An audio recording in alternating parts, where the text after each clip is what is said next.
Looks like me. Bill the Flavor Guy here, and it's that time of year again when, you know, Christmas is past, Valentine's Day is just around the corner, and before you know it, it's Easter. And so it's never too early to start telling people about our natural colors and the great fun you can have dyeing Easter eggs. What I have is some very concentrated, natural, vegetable-based dyes, and I've got some eggs that we hard-boiled. I've got some vinegar. I've got some water that we're going to rinse the eggs. And so what we're going to do first is we're going to dump a little bit of vinegar over these eggs. We're going to let them sit for about 5 minutes. And then we're going to soak them in some water, dry them off, and then we're going to mix up our dyes.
That's some cool looking Easter eggs.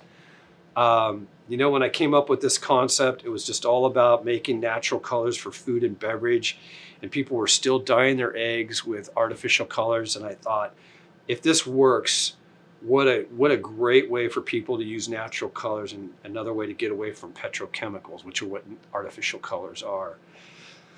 Anyway, this is the Flavor Guy saying, hey, have fun this Easter. Send us any comments. I love questions. Anything you're struggling with when it comes to flavors, ask me. I'm here to help you. Until next time.